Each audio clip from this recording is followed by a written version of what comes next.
Has the best in the world finally returned to pro wrestling? I have the absolute latest on CM Punk and his recent appearance at an indie wrestling event. Also, I have news on why Andrade Zelina Vega, and Aleister Black were all moved back to Smackdown Live, and it has nothing to do with Fox Sports. Also, the Viking Raiders, they are going to be getting special attention from Monday Night Raw, and my thoughts on brother versus brother, Dustin versus Cody at Double or Nothing. All this plus so much more right here on Off the Script.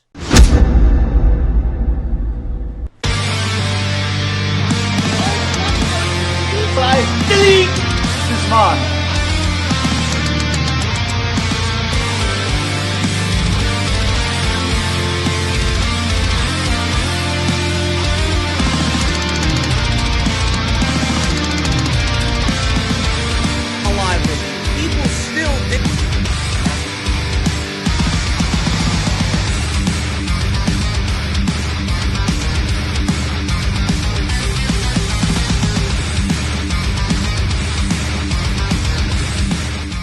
Man, what a wild 24 hours, less than 24 hours it's been in the world of WWE. For better or for worse, however you look at it, they certainly got people talking after Monday Night Raw. Now, the overall show was just fucking miserable. It was boring. I had my head buried in my phone for most of the show. But the things that came out of that show in regards to Bray Wyatt and Bobby Roode and the fucking name change again for the War Raiders, who are now known as the Viking Raiders. The triple threat matches, where we got AJ Styles in the end, challenging Seth Rollins for the Universal Championship at Money in the Bank. There was a lot of newsworthy information to come out of Monday Night Raw, and they got people talking. I wish that they would get people talking for the right reasons and not for the wrong reasons. I wish people would talk about how great the overall 3 hours was on Monday Night Raw, but I don't think we're in that day and age where we can really sit here and praise Monday Night Raw. But I'm excited about what is going on with Bray Wyatt, man. I honestly have gathered some pretty pertinent news. I got some really, really cool news on Bray Wyatt today, and we'll talk about him more in depth on Off the Script this Friday. But I went back and watched the entire segment from the Firefly Funhouse. And I started to pick up on all these little nuances that Bray Wyatt gave us in that promo. Whether it's with his gloves, whether it's with the chainsaw and him cutting himself or his old self in half. And the fact that he kind of dipped into the old Bray Wyatt character as well. Just for a little bit. And then went right back into what he was trying to present as a new take on who Bray Wyatt is, man. It was very interesting. To a point where he actually tweeted on social media and he was disappointed by the fan reaction to most of it because it was something that we did not expect. And I am definitely waiting on news to drop as to who was behind this gimmick, where this gimmick came from, how much creativity of his went into this. And I honestly think that if WWE lets him do what he needs to do as far as creativity with his character, which is a long shot because they're not going to do that with anybody, I honestly think this has the makings of a successful character. But they have to let him just take the reins as far as creativity and direction with this thing goes. No, it's just like his old Bray Wyatt character. No one is going to understand what he wants to portray, but him. The man himself is where you need to just rest all your fucking, your direction in this character. He knows better than anybody. You cannot have somebody write for Bray Wyatt, especially with something this far out there. So we'll talk about that more. And I just wanted to reiterate what I mentioned on my Monday Night Raw review. If there's somebody that could make this successful, it is Bray Wyatt. The man himself. He invests so much of himself into the character. He lives this, and he made the old gimmick work. And I love the old gimmick until WWE let him down. And then they figured that they didn't have anything left in the tank as far as that character went. But I feel like if they let him do what he needs to do, he is going to make this successful just based on what he's done already in the past with the old version of Bray Wyatt. Now, I don't trust WWE with anything. I pray to God that this is successful, because this is either a make or break situation for Bray Wyatt. I mean, all you need to look at is what they do with NXT talent. How much of NXT's talent that they've called up and failed, or they led in the wrong direction on Monday Night Raw or SmackDown Live. WWE, I don't trust them with anything. This is cool, it's different, it's unique, it's something that we did not expect at all. We didn't even expect to see Bray Wyatt. So I'm hoping that everything goes right here, because like I said, this is either a make or break situation for Bray Wyatt. This is Off the Script Extra. Thank you guys so very much. It is April 23rd, 2019. It was a beautiful day today. I hope you guys got out and had some fun. All I did was do errands, so I didn't get to enjoy the nice weather and the beautiful day. But I am here recording for you guys because I got a lot of news, man. News on CM Punk. We're going to go over my thoughts on this. I wanted to talk about this over the weekend when the news initially broke, but I'm glad I actually waited because now all the details are out on CM Punk. So we'll go over that in depth, and I'll give you my reason as to why he did what he did. Is Dean Ambrose already planning a WWE return? We'll talk about that as well.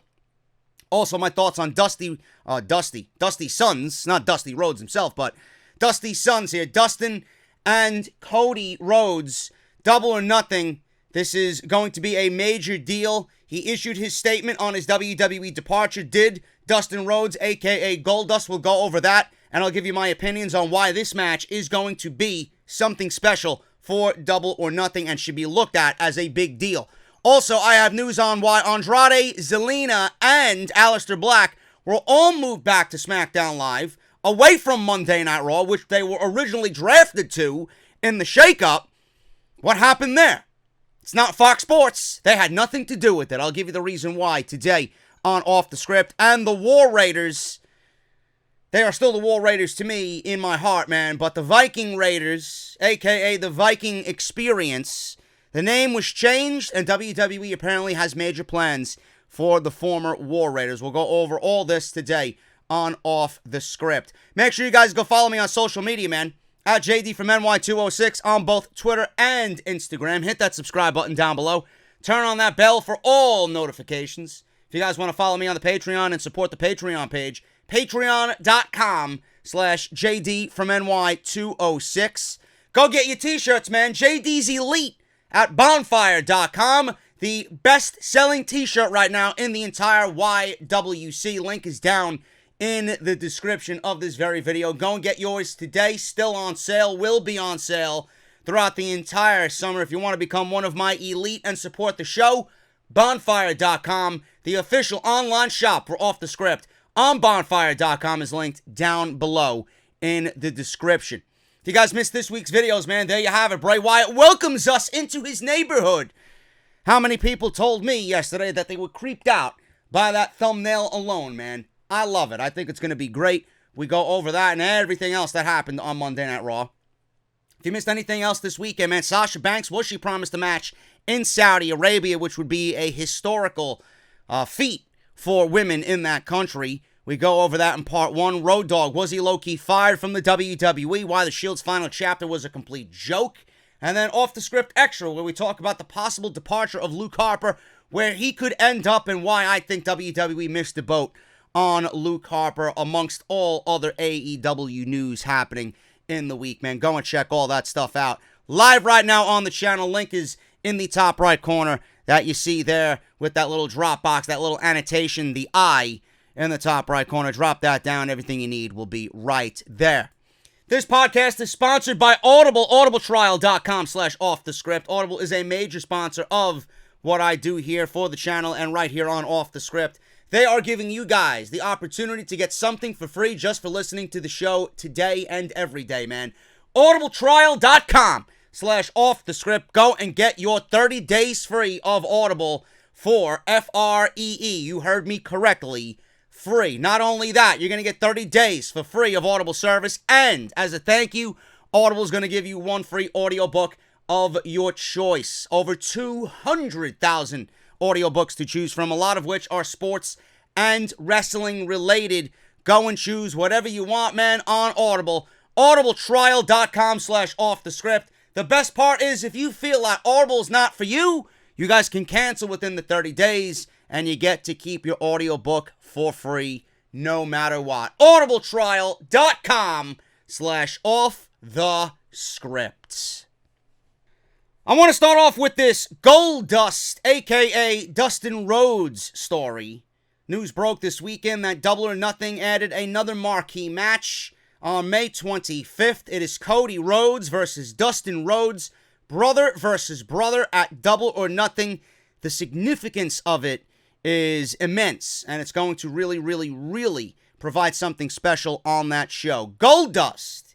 If you guys remember Goldust, man, honestly, in my honest opinion, one of my favorite characters in all of WWE history. I just loved what he did with that character, man. It was so bizarre that you could not help but find yourself interested in what he was going to doing, man. Goldust and Marlena, one of the most perfect pairings you could have ever had in WWE, especially with his run during that mid-90s Intercontinental Championship, Razor Ramon. You know, that was a really breakout time for Goldust, man. He was amazing at what he did.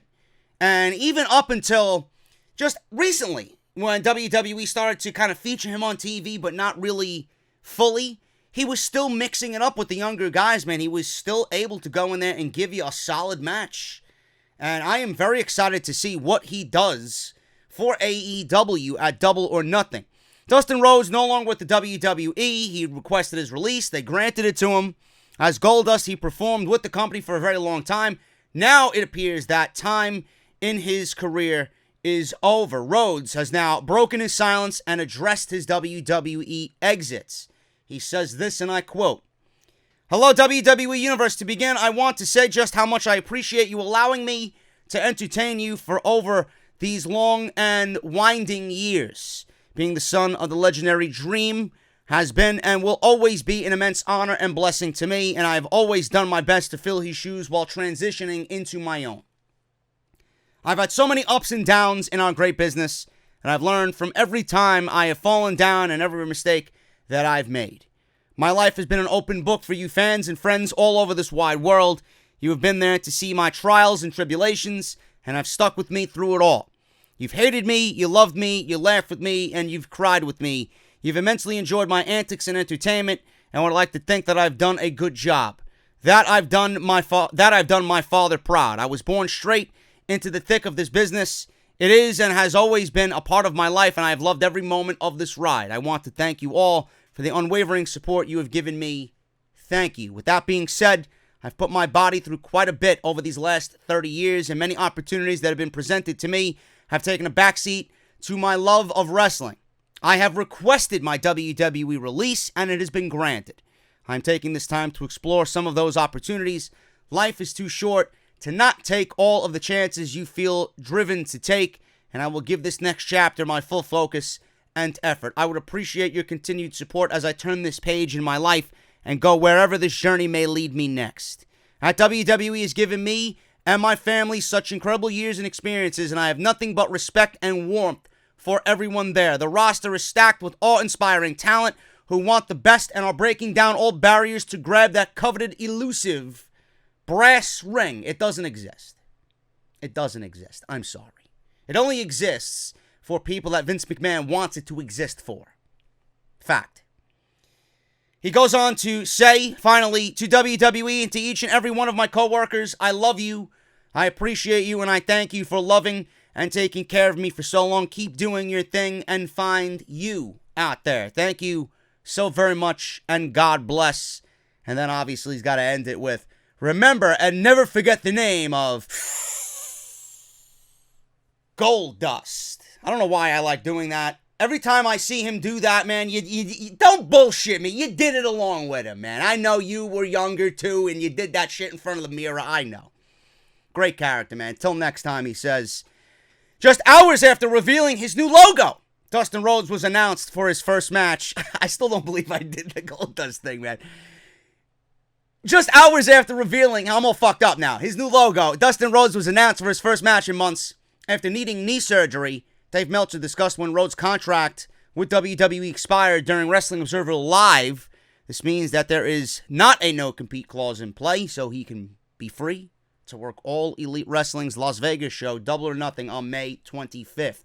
Meltzer says this, and I quote, "The thing is that Dustin's contract expired just recently. I don't know the day, but it may have been yesterday.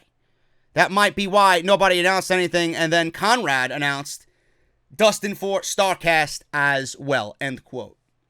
This is a fitting end, a fitting final chapter for this man's career. Now, I think a lot of people fell out of favor with Dustin Rhodes, the man, because, he was very vocal on social media, calling everybody smart marks, and they don't really know anything, and putting down the fans for their love and care about what we see on television, citing that we don't know shit, that we can't draw a dime, blah, blah, blah. We've never drawn a dime. Every which way you could put down your fan base, this guy has done it in the last 6 to 8 months. Because he was inactive and he was very vocal on social media. Now, I don't really appreciate that, but I find it funny how he is now wrestling for probably the most smart mark audience that he will probably ever be in front of on May 25th. I wonder how he's going to take to that. But regardless of all that negativity that he spewed on social media to us fans, this is the fitting end and the right way to write a final chapter for Dustin Rhodes. This was something that was teased.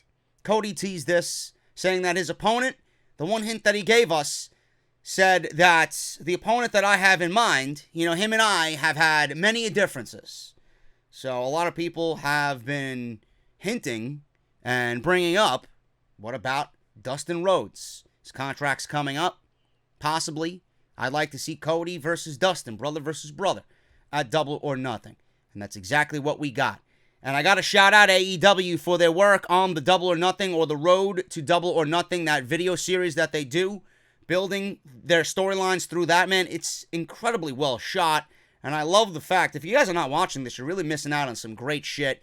You're missing out on a bunch of announcements, and they're building the entire card and the storylines through these shows on YouTube. They're building the stories and everything that you're seeing through the Road to Double or Nothing and being the Elite series. So this is great shit. It's shot incredibly professional and incredibly well. But this is amazing, man. This is not by coincidence. This is something that was planned.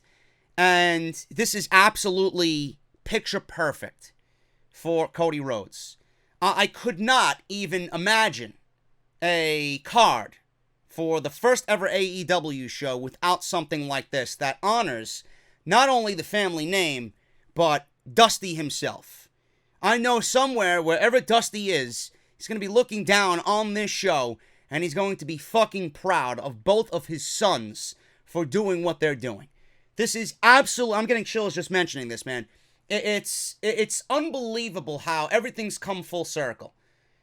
AEW is going to be something that we can all get behind because it's for the wrestling fan, and it's going to be something new and fresh. And I love seeing shit built from the ground up day one. And I love being a part of it and watching it succeed. There's things in this world that I love. That is something that I love when I do and watch, talk, whatever it is, about professional wrestling. I love seeing this. Any business for that matter. I love seeing something grow from birth. And I love it when it has so much potential that you can't help but support what they're doing. Cody is Mr. Big Boss over there at AEW. He's the one handing out the money contracts, right? Tony Khan signing the paychecks. This is Cody's vision. This is the vision of Matt and Nick Jackson, Kenny Omega.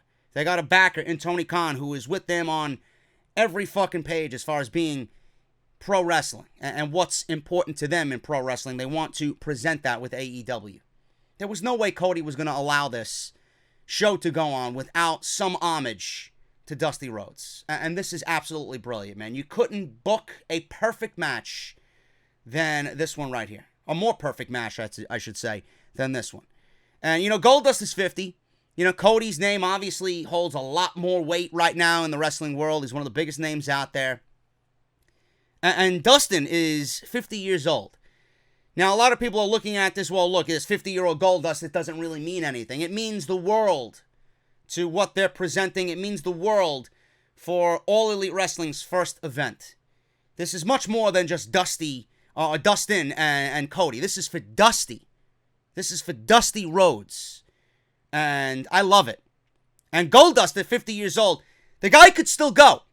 I'm not saying that he should go full-time in AEW, but shit like this, I think he's going to nail a fucking home run here. I really do. I love this, and I can't wait to see what these two guys produce in the middle of the ring. This is something that they wanted to do at WrestleMania. This is something that they wanted to do at WrestleMania. I don't remember when exactly, but I remember that they were building, I don't know if it was Cody as Stardust or Stardust versus Goldust. I don't know if they were going to do that at WrestleMania, but they did it at a Fastlane pay-per-view, and it was met with disappointment. And they wanted to build towards WrestleMania having that brother versus brother feud, and WWE didn't allow them to do that. They're going to have all the time in the world to tell the story that they want here in front of the All Elite Wrestling crowd on their first show. And this is great, man. I guarantee you these guys are fucking gleaming with excitement, knowing that they can tell the story that they've wanted to tell in WWE. They didn't give them the opportunity to do so, and here we are at Double or Nothing, and they're finally going to get that chance. I think this is great. I can't wait to see what happens here with both Dustin and Cody. Zelina Vega and Andrade Zelina moved to Smackdown Live. Was it because of Fox Sports? The answer is no. Fox Sports had absolutely nothing to do with the move of Vega and Andrade back over to SmackDown Live. In fact, it made SmackDown Live that much better. And I hope WWE has plans for Andrade, because I could have really got familiar with him in that Universal title situation if they wanted to do that on Monday Night Raw. Those two were not the only ones that they moved. Aleister Black also moved from Monday Night Raw to SmackDown Live as well, which is probably the best move. I was hoping for Ricochet on SmackDown Live and Aleister Black on Monday Night Raw, but it ended up being the opposite way. Either way you look at it, they're split. They're split. They're on separate shows. They get to be their own entity now, which should have been the case after the shakeup, and WWE still had them teaming up after WrestleMania and after the shakeup. Don't understand that, but they are away from each other, and I'm excited to see where each man goes on this new journey. Now, why did they move Vega, Andrade, and Aleister Black? Well, PW Insider was reporting that Fox requested a bigger Hispanic feel on SmackDown Live. Therefore, Andrade and Vega will move back to SmackDown Live. WWE didn't even mention it on Monday Night Raw. They didn't mention anything. We've seen Cesaro show up on Monday Night Raw. We've seen Samoa Joe mentioned on Monday Night Raw. Why didn't WWE, through the fucking announce team, mention, well, Vega and Andrade and Aleister Black all moved back to SmackDown Live. There was some sort of trade between both brands, and we got in return Samoa Joe, the United States Champion, and Cesaro. I don't know how you want to look at it. I don't think it's really a fair trade, but it should have been noted via commentary, and they refused to note anything at all. They just showed up, and these three, Vega, Andrade, and Black, were all moved to SmackDown Live with nothing. Now, I don't know if they're going to mention anything on SmackDown Live tonight. Maybe they'll add that little note of, oh yeah, there was a little trade going on, but this is why the brand split, and this is why the shakeup is fucking garbage. They don't fill in those logic holes.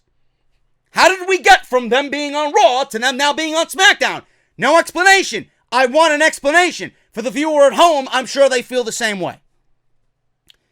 So these three will move back to the blue brand. The move to bring Andrade and Vega back to SmackDown was made in part at the request of Fox, as the brand lacked any major Latino stars following the shakeup last week, and that once was the way that they wanted for SmackDown Live. They wanted a major Hispanic presence on SmackDown Live, and with the move of Andrade and Rey Mysterio over to Monday Night Raw, they had nobody. So Fox wanted some Hispanic flavor on SmackDown Live, and WWE got rid of it all. So it was reported that there are plans to spotlight Latino superstars as part of their Spanish language station, Fox Deportes. There are a lot of moving pieces around and resources available when it comes to Fox that people might need to consider.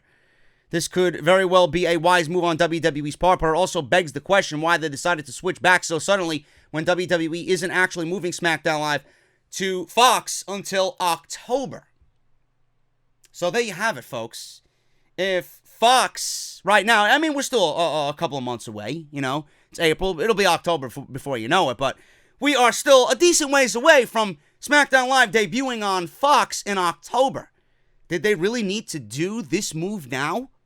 I think that's all the explanation you need as to why Fox wasn't a reason to move these three over to SmackDown Live. Now, what was the real reason? And by the way, Brad Shepard of Oh You Didn't Know podcast reported on Twitter last night that Fox had absolutely nothing to do with the move of Vega and Andrade. What was the reason, you say? Charlotte Flair is the reason. Charlotte Flair is the reason. She reportedly used her political pull to get Andrade back on SmackDown Live. Charlotte Flair and Andrade, if you guys did not know or you were not aware, they are a couple. They are together. I'm sorry if I let you down and I broke your heart. You would have never had a chance anyway. Continue looking at Pornhub.com for your daily fix. And get off the women of WWE's fucking crotch. Please. You fucking cretins. It's interesting, out of all the WWE couples, they seem to be the only ones who were split up during the shakeup last week. Now, it was previously reported that WWE will sometimes separate a couple that isn't married, as if to say that they don't want them together in real life. Apparently, Flair, I don't know if this is true or not, apparently it was reported that Flair reads Ringside News because she reportedly took exception to being taken away from Andrade. I don't know where they got their report, but I'm getting mine from Ringside News. Now, Brad Shepard reports that Charlotte Flair was not tranquilo at all about being separated from Andrade. In fact, she reportedly used her political sway. She curried a favor with management backstage to get things switched because they're engaged, I should say, and she didn't want to be away from Andrade. Now, Brad Shepard says this, and I quote, "I spoke to a source in WWE about Andrade being moved to SmackDown Live after originally being drafted to Raw. I'm told the reason is because Charlotte used her pull to request the change. Special consideration is usually given to married or engaged couples, and Andrade and Flair are engaged." End quote. Now, it might not be all happy for Andrade and Charlotte, because through Brad Shepard, again, in a separate report, he cites a source in WWE that told him that some in the company think Charlotte and Andrade are moving too quickly, and that includes her own father, Ric Flair.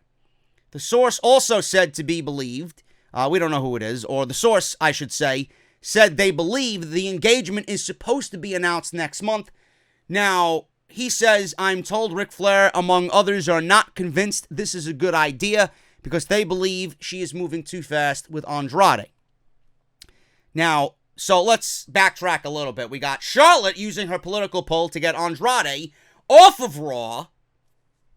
So now he's on SmackDown. Clearly, you're not going to split up Vega and Andrade because they are a package deal.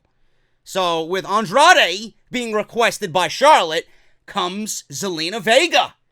Zelina Vega just married Aleister Black. With Vega's move, because she's a part of Andrade's act, because Charlotte requested him on SmackDown Live, they had to move Black because he's married to Vega.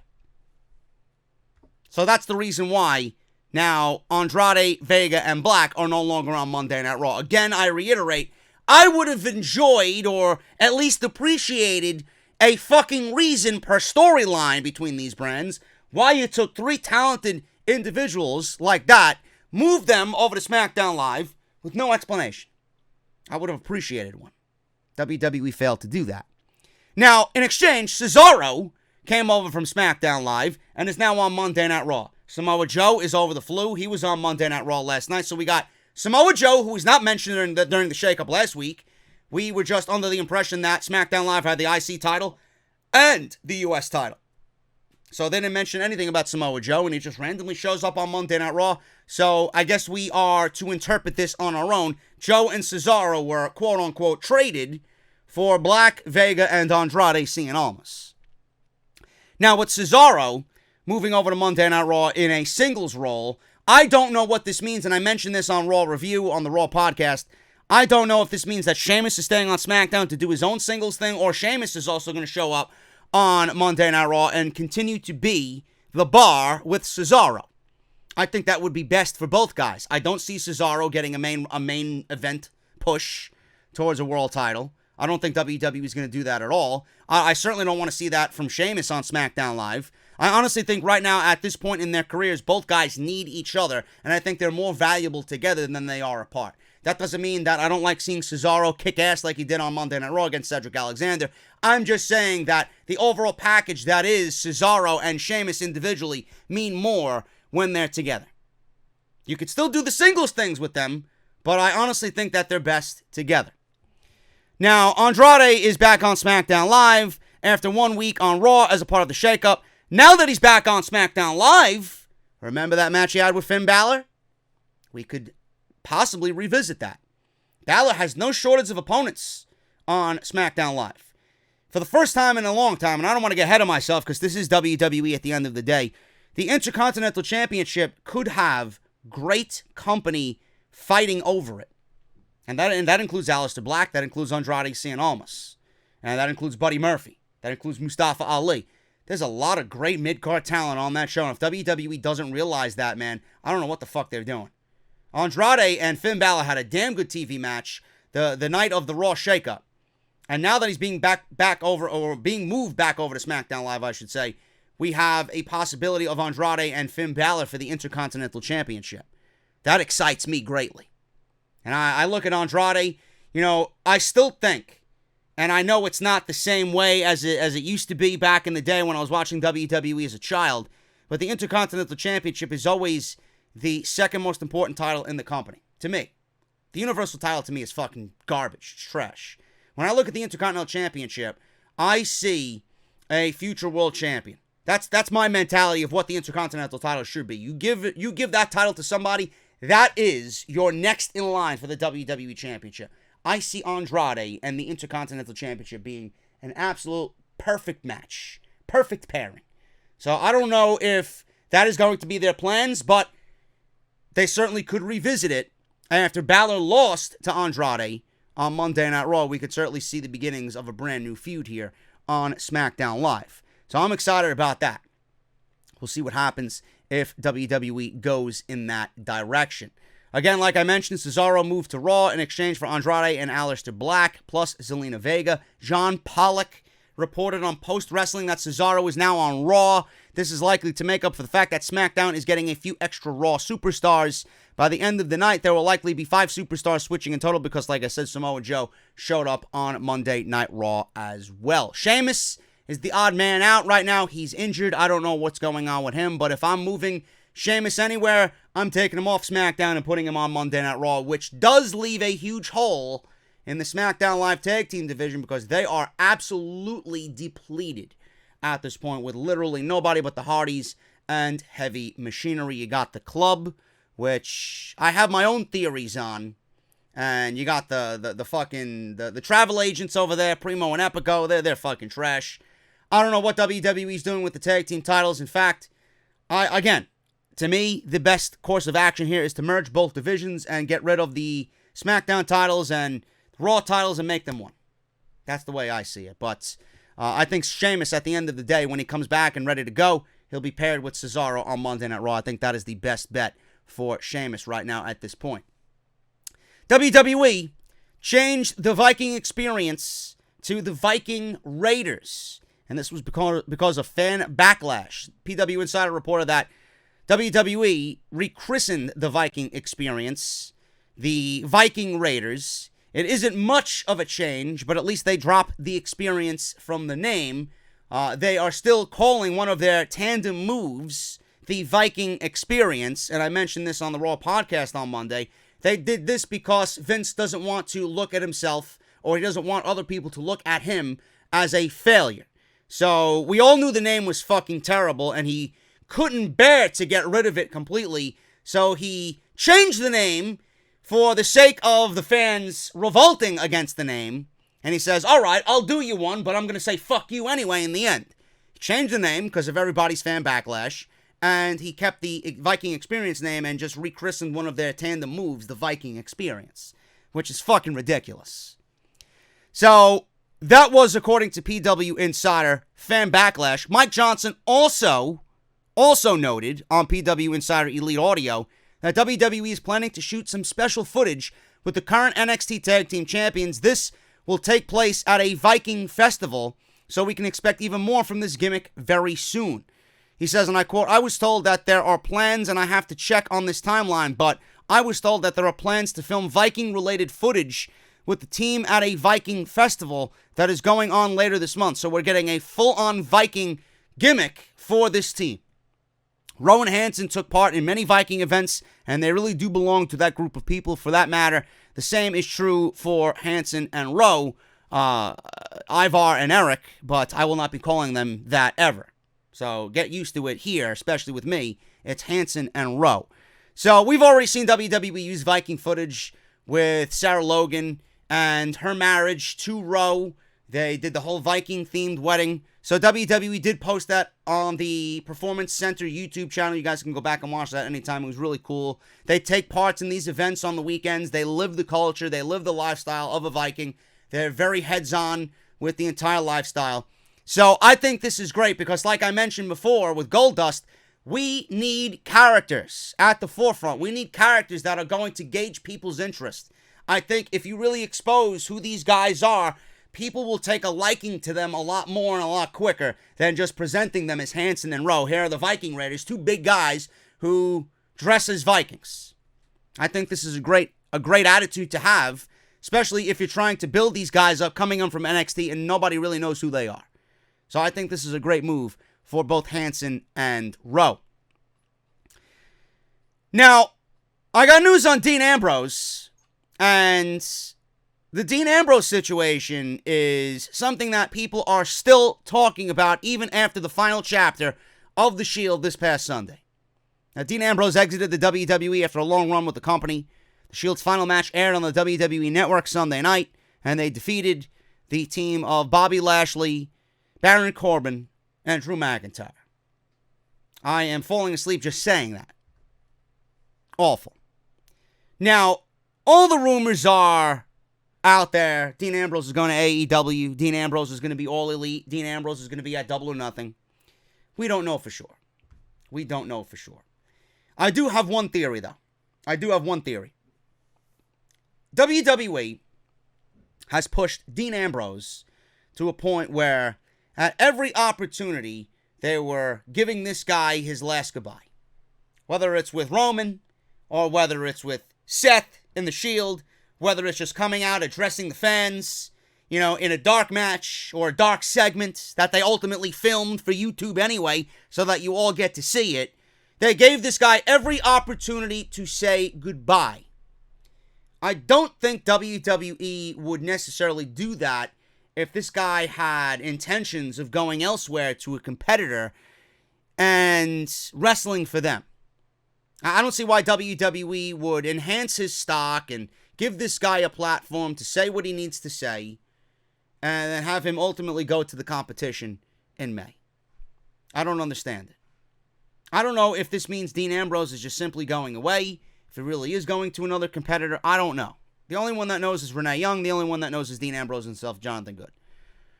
But if you look at Dean Ambrose in the way that WWE has treated him, the WWE has offered this guy God knows how much money to stay, to open up his wallet. Look at all the money we can give you. Look at what we're offering you. Said no. And they offered him God knows what else on top of the money, which I'm sure was a lot. He said no to everything that they offered him. And with someone being offered that type of money, it is very difficult in today's wrestling world, today's wrestling landscape, to say no to that. To stay with the WWE and stay with your friends. Look at what he is giving up. Look at what he's giving up. Dean Ambrose is walking away from all this money. He's walking away from a job for life with WWE. He's walking away from Seth Rollins and Roman Reigns, two guys that he considers his best friends in this world. He's walking away from seeing his wife every week, every day. He's giving all this up because he is sick and tired of creatively being frustrated. He's sick and tired of not being able to do what he wants creatively. And you know what Dean Ambrose did? You know what Jonathan Good has done? He has taken everything that WWE has offered him, said no, and he remained calm throughout the last couple of months of his contract. They had this guy going out, losing to Drew McIntyre, losing to EC3, getting buried on Monday Night Raw, missing WrestleMania. He did not turn the other way. He did not give them an attitude. He didn't say anything negatively about the company. He took everything that they gave him and he did it with honor, even after all the money they offered him. If he is walking away from all this plus the fucking mega contract that they're offering him, and he acted the way that he did, what does that tell you about what is more important to him? He wants to creatively be out there and present his character the way he sees it. Nobody knows. Nobody understands Dean Ambrose. Dean Ambrose is a little fucking funny. He's not like everybody else. He's a little out there. He's quiet. He's reserved. He's truly a unique individual. And that's just the way he comes off. Very private. Doesn't really, deal with social media. He's not on social media at all. Very private guy. He doesn't want anybody knowing anything about him. He's an entity. He's got a huge question mark above his head. You might as well call him the fucking Riddler. Dean Ambrose is walking away from everything. And look at what he is saying is most important to him. Creativity. And what do you think WWE is thinking about this? They're probably asking themselves in the back, what the fuck we gotta do here? Look at how much we're offering this fucking guy. Look what he's walking away from. We're booking him like shit. He's taking it like a fucking man. Right? We're kicking him in the fucking balls and this guy's getting up. And he's fucking still coming back for more. With no questions asked. This is happening a lot more in WWE. This is happening a lot more. And I wish WWE would fucking sit down and realize that money is not everything. You don't need to offer these guys mega millions to stay with you. That if you treated these fucking people with the respect and the creativity that they want, then you wouldn't have this. They would be more willing to stay with you for less of a mega contract, money-wise, because you know that they're going to, or you know that you're able to give them what they want, and all they want is to be happy. Imagine that. Imagine that. The one thing that is hindering WWE is being creatively open with their talent. He just wants to be happy. And I wish WWE would look at that and realize, man, we're fucking up. We're doing all this for Dean Ambrose, and creativity is the only thing that he wants. Imagine how everybody else is feeling right now in WWE. They all want the same thing, and WWE is fucking blind to the fact. Blind to the fact that everybody right now in that company knows they could make money, and all they want is to stay with the biggest wrestling company in the world and be creatively happy. It's as if WWE is driving them away on purpose. Now, Dean Ambrose, to me, I've mentioned this time and time and time again. I feel like the man needs to go away and reinvent himself. Whether it's 2, 3, 4, 5 years, stay away from the WWE. You're still young enough. Go and make your money, which I know is going to come anyway, just based off the name value alone. Go and make your money. Go and creatively do what you want to do with somebody else. Come back when the time is right. You will be a bigger star for it in the end. If Dean Ambrose, whether he signs, takes a couple months off and comes back to the WWE, or if he stays away for a very long time, doesn't go anywhere, and ultimately comes back to the WWE, it's only going to result in the same thing. Dean Ambrose is not going to be looked at as a megastar in the WWE. He will never be on the same level as a Seth Rollins and a Roman Reigns. In the hierarchy of WWE, it's Roman Reigns, it's Seth Rollins, and then Dean Ambrose is somewhere down here. He knows that. Dean Ambrose, in every fucking opportunity that they've given him, has been nothing more than a third wheel. He was always the outcast of the Shield. Always. Especially when they broke them up and they all went on singles roles. Seth Rollins and Roman Reigns, they were given the WWE treatment. Dean Ambrose was given the WWE treatment, WWE champion, Intercontinental champion, but he was never given a platform where he could honestly shine on the same brightness, or at the same brightness, as a Roman Reigns or a Seth Rollins. He was always the wacky, goofy one. He was never taken seriously. He was never in anything of mega importance. It was always, it's Dean, it's good, but it's not Roman. Or it's not Seth. And I don't like that. Because with Dean Ambrose, they have something. Honestly, I feel like Dean Ambrose is in a fucking bubble. He's in this weird fucking vortex, and all he wants to do is burst out. I feel like he's been so suppressed that if he comes to AEW, he's going to burst out of that fucking bubble, and we're going to see a side of him that we have only dreamed of in WWE.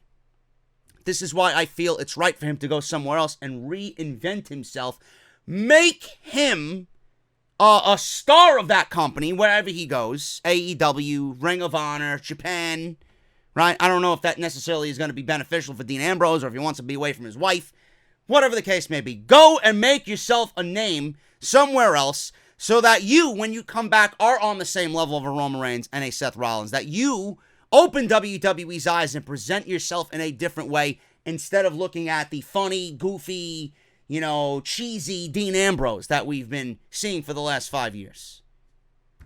I feel like something needs to be done here. But the more and more we see Dean Ambrose presented in these goodbyes and all this bullshit that they're giving him a send-off, is it really a case in which he's going to AEW or going to a competitor? Is he going to remain in the wrestling business? Or is it something that he's going to do, sit out, be gone from the wrestling business for 3 or 4 years, come back, recharge his batteries, get the itch again, and come back to WWE? Even at that point, I don't think it's going to be beneficial for him. I don't. Because it's going to revert right back to what it used to be. Nothing will change. Yeah, the more things change, the more they stay the same. Dean Ambrose can stay home for 10 years. He comes back, it's going to be the same Dean Ambrose that we seen before he left. Nothing will change. The best career move for Dean Ambrose is to go away somewhere else and be a main event headline guy. Put yourself on the level of a Roman Reigns and Seth Rollins because WWE didn't see you as that. I don't know. Or maybe Dean Ambrose is going away for a while. He brokered a deal with Vince McMahon, promised him he's not going to go to AEW or Ring of Honor, give him the time off, and he'll come back when he's good and ready. I don't know. But Meltzer went on to say that his feeling is that WWE is not afraid of losing Ambrose to AEW. Therefore, we might not be seeing Jon Moxley return as we once thought. However, you can never tell with Ambrose and what he does. And if the reasons of why he is leaving WWE don't change, then he will select the next stage in his career however he sees fit. Meltzer says this, and I quote, he said, so many farewells, it's not even funny. It's different. My gut is that they don't expect him to go to AEW. They expect him to come back, and they want to make it a big deal. And when he's ready to come back, he's happy to come back, and the fans see him as a big star. He's burned out, and he's unhappy. If he's unhappy, then whatever he's unhappy about probably isn't going to change. If he's burned out and needs a rest, then he'll probably come back. End quote. Dean Ambrose's next step will be very interesting, and we will be watching them closely. We have been watching them closely, so we'll see what happens there with Dean Ambrose. I hope that we see him at Double or Nothing. I really do. But only time will tell, and May 25th will be here before you know it, so we'll see what happens there. But I will talk about Dean Ambrose more on Off the Script this weekend, as I am going to kind of get, I don't want to say go into the conspiracy theory side of things, but with the AJ Styles-Seth Rollins match being planned now, I'm wondering if there is anything more to that than WWE is letting on. We don't understand why this match is being booked now. I gave you my reasons on Monday Night Raw. And what is the storyline there? What is the storyline there between Styles and Rollins? What is the story that's going to be told? I'm sold on the dream match. But the story is what's going to be key here. And you all know, if you've been listening to me, the idea that I pitched when AJ Styles made his debut in the Royal Rumble. What I would have did. I wouldn't have debuted him in the Royal Rumble. You know who I would have debuted him with, and you know who I would have debuted him against. Could we be seeing that now in 2019? Remember, before the turn of the year, there was a report by Meltzer himself stating that WWE officials were excited about a storyline that could really transcend the entire year for WWE, something that everybody in management was excited about. Have we gotten that storyline yet? The answer is no. Could we be getting the storyline with Seth Rollins and AJ Styles? Is that the reason why they did what they did on Monday night and gave us this WrestleMania match, this SummerSlam main event at Money in the Bank? We'll talk about it on Friday. I'm going to close with this, guys. I saved the best for last. And I did that on purpose. CM Punk. CM Punk. Details on what CM Punk originally planned for his wrestling appearance under a mask. Now, I want to make it known to everybody, 100% this was CM Punk. There is no ifs, there is no ands, there is no buts. This was CM Punk, okay?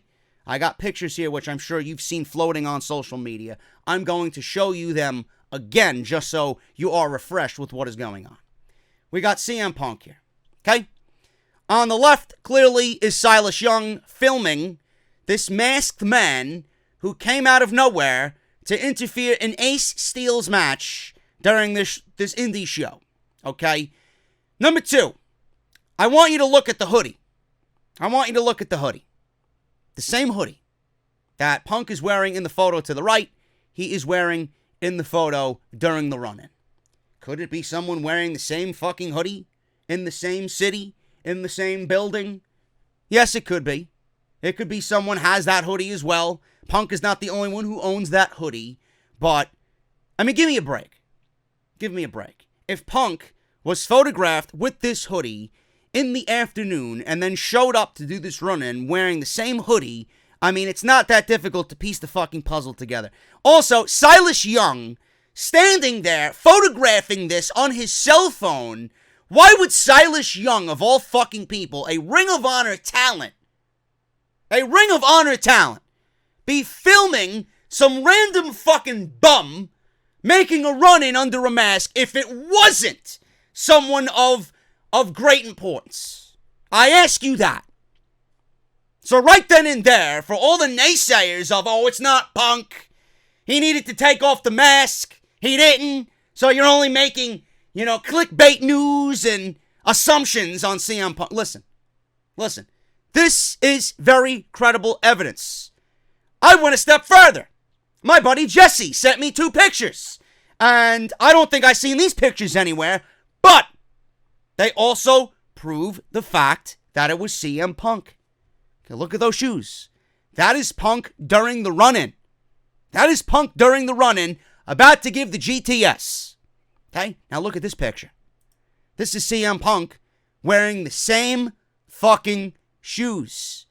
And I don't know when this was. It may have been during the Chicago Comic-Con. I don't know. But this is a recent photo of CM Punk wearing the same shoes in this photo. So, do you still think that it's not CM Punk? Oh, it's CM Punk. And I'm going to give you the news on why it was CM Punk. Wrestling Inc. reported at one point that the plan for CM Punk was to unmask after hitting the GTS. For some reason, he decided not to take off the mask, and he left the building after the GTS. The report also adds that Punk was waiting in his car outside of the building before his appearance. The event that he did a run-in on was held 10 minutes away from Rufus Sport, where Punk does his MMA training, so it was easy for him to make it out to the wrestling show.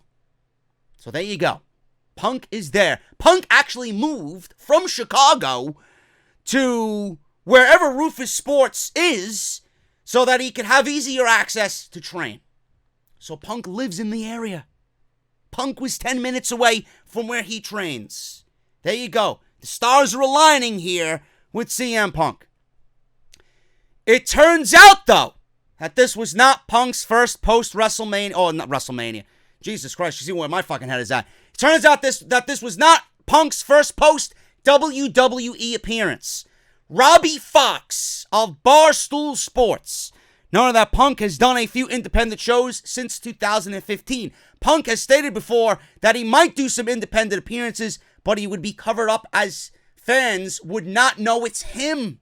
He would be covered up in a mask so fans can't know the identity of who he is. Sean Ross Sapp of Fightful.com reported that Punk appeared under a hood at a freelance wrestling event titled Raw Power in December 2015. Punk served as Kikutaro, his manager or handler, as Kikutaro faced off against Dick Justice and Darren Corbin. Punk wore a cloak and a robe, and he threw ceremonial salt before the match began.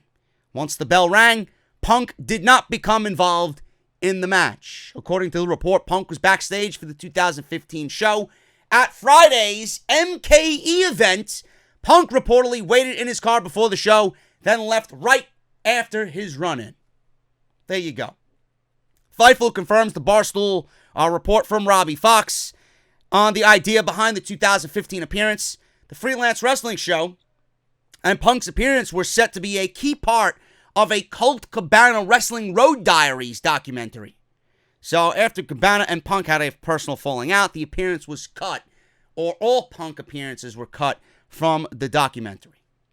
Now, the reason behind Punk's indie wrestling return. CM Punk clearly has everybody talking. He did a run-in during a Steel versus Derek St. Holmes, a match that took place with him connecting the GTS, which was his wrestling finisher. Ring of Honor star Silas Young confirmed in a tweet that it was Punk. He was not trolling. There's no need to troll anybody here. He said Colt Cabana was there, or Ace Steel was there, and a certain Punk was there under a mask. Why would he go out there and say this if it wasn't true? You clearly seen him photographing and videoing this.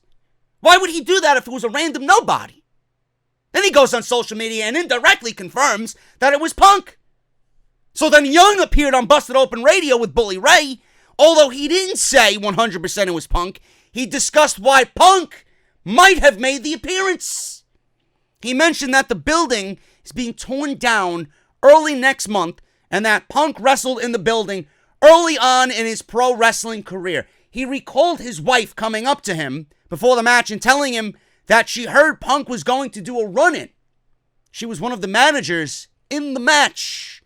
He says, and I quote, "It made sense with the match being with Ace Steel and having Dave Prazak involved." Young pointed out that those guys are lifetime friends and they broke into the business together. He would add that Punk wasn't in the building during the show, but rather sitting in his car waiting, and he immediately left after the spot because people would obviously see that Punk is there. This was a surprise to everybody. That's what I was told, and I like to believe it. If for nothing more than publicity, it got MKE Wrestling in the spotlight, at least for the day. Now, I don't know what to think about this. People blowing this shit way out of proportion. This does not mean that Punk is coming back to wrestling. Okay, first of all, Punk is a bullshit artist. Okay, I love what CM Punk has done with his life after pro wrestling. I love that he is still the same fucking guy that he's always been, that we've seen on WWE television. I love it. And he's doing his own deal. He's doing his own thing. He's doing his own deal. You know, he's happy. And that's all we should be concerned with, his happiness. Punk has stated that he will never do anything in pro wrestling again, which was bullshit. The man bleeds pro wrestling. This is what got his break into the spotlight, pro wrestling.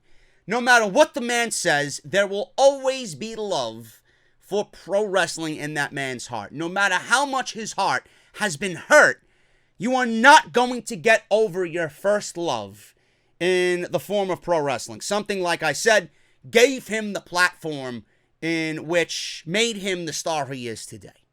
You're not going to hate something that got you where you are today. I'm sorry. It's not going to work that way.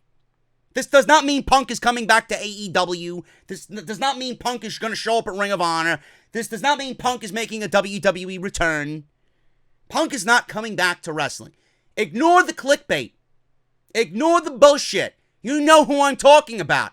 It's garbage. People reported this in a frantic fucking mess on Easter weekend. And there's a reason why I wanted to do something and make people known to what was going on. But then I looked at it and I thought about it. And I'm like, there's no news here. There's nothing to sink your teeth into. There was no pictures but the run-in, the video of the run-in. Yeah, GTS. Anybody could do GTS. You needed fucking clues that were obviously planted after the fucking thing. We uncovered everything after the fact. And I'm glad I waited. The pictures reveal that it's Punk.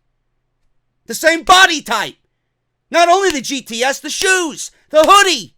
Silas Young just standing there filming. If he got the tip that Punk was going to be there in a mask, he was ready for it, he knew when it was coming. Why would he film a random fucking bum? That meant nothing to nobody. Punk, I want to believe Punk is going to come back to wrestling when he is ready. AEW is certainly that platform. When it happens. When. And I'm saying when it happens. Because I predicted many years ago that if Daniel Bryan, I even talked about this when Daniel Bryan was potentially on his way out of WWE. If Daniel Bryan was going to wrestle again, and it wasn't for the WWE, that he would go to a Ring of Honor, or that he would go to a New Japan, or he would go anywhere. And I stated at that time that if Bryan was going to go back to the Indies, that would bring CM Punk out of retirement. Still to this day, that should have been your WrestleMania 30 main event. Punk versus Bryan for the WWE title. Still to this day, that should have been your main event. WWE didn't do it. WWE didn't do it. And if Bryan was going to go back on the Indies, Punk would have came out of retirement. Eventually. It's a little bit longer than I'd like for it to happen, because I want to see the man come back. But I want him to come back when he's ready. I want him to come back when he's happy. And don't you think Punk is getting a fucking kick out of this? Don't you think that he did this on purpose?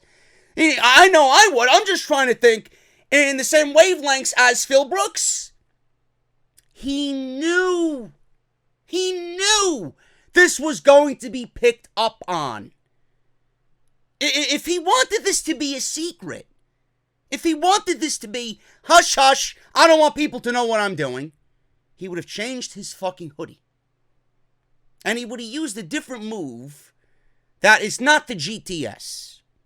The fact that he didn't change his fucking hoodie was done on purpose. I don't take Phil Brooks to be a fucking dummy. I don't. He knows what he's doing.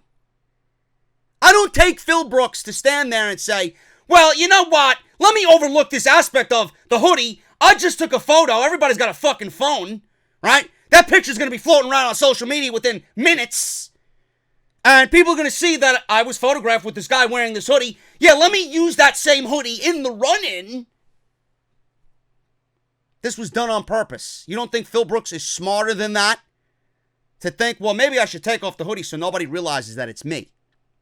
He could have did the GTS wearing a different hoodie and people probably wouldn't have even known it was CM Punk. But the fact that he wore the fucking hoodie out to the ring that he was seen with earlier in the day, this was done on purpose. Because he knows how much you all are going to hang from the hairs on his balls. He knew it, and he played everyone like a fucking guitar riff. This was the greatest guitar riff of all fucking time. He knew you were gonna fucking sink your teeth into this shit, bite, and never let go. People are still talking about, oh, he's coming back. Oh, AEW. Oh, Phil Brooks, CM Punk is coming back to wrestling. No, he's not. No, he's not. if he's been doing this since 2015 after saying that he wants nothing to do with pro wrestling, period, clearly he still has a love for the sport. If not for the sport, you know, after all the fucking derogatory things people say about Phil Brooks, man, you know, if you take him to be a dick, how much of a dick can he be if he's doing favors like this in a business in which he doesn't want any part of for the people that he loves? Silas Young and Phil Brooks is doing this for Ace Steel and for a building that he was brought up in. Can't be that bad of a fucking person now, can he? He still cares. And he played all of you like a fucking guitar lick, man. Like a fucking Neil Sean guitar lick, he played you. Punk ain't coming back. When Punk is back, he'll be on AEW. You want to book CM Punk? He shows up all across the fucking country wearing different masks. And then he shows up at Double or Nothing, and he attacks fucking Kenny Omega after his match with Jericho. Or he attacks Jericho when Omega beats him again. Come on. There's something for him there. Unmask after the fucking thing. You want the best in the world? Here you are. Give me Kenny. Come on, man. If he's gonna be back, you will know when he's back. He won't need to be wearing a fucking mask. You'll see the Pepsi logo shining bright in the fucking spotlight. You're not gonna need to fucking piece things together to know it's Punk. If Punk wants you to know it's Punk, he will show you. I'm glad he played everybody like a fucking fool. That's the only time I'm talking about this, man. People going crazy over it. Crazy over nothing. Because Punk wanted you to go crazy, and he was laughing. He was laughing. The power that he has over you all, and he's been gone since 2011. Man, that's going to be a great fucking feeling. You're not going to forget who CM Punk is. He wants to make sure you don't forget. And I feel like if that is the case, his return is eventually going to happen. Come on. Smarten up. Don't get excited about every little thing you see. If it's going to happen, it's going to happen. And if it's going to happen, it's going to happen with people that he considers friends in All Elite. I'm getting out of here, guys. Thank you so very much. And I will be back with something. I don't know what I got. Wednesday, I got NXT. And then Thursday, we might be back with something. A little extra video, maybe. I don't know. Then Friday, I'm getting ready for Off the Script. As always, man. Thank you guys so very much for all your support. JD's Elite down below in the description. Go get your t-shirts today. Follow me on social media, man. JD from NY206. Both on Twitter and Instagram. Patreon.com/JD from NY206. AudibleTrial.com/OffTheScript for your free 30 days of Audible service and one free audiobook of your choice. And if you missed anything this week, man, Off the Script parts 1 and 2. There was no video on Sunday. We were back at it on Monday for Raw, talking about Bray Wyatt, Bobby Roode, the Viking Raiders, and everything that happened with Seth Rollins and AJ Styles heading towards Money in the Bank, man. Thank you guys so very much. I will see you all tonight for SmackDown Live. Until then, hit that thumbs up, and I'll see you tonight for Roman Reigns possibly being fired by WWE. Yeah, right. I'll see you then.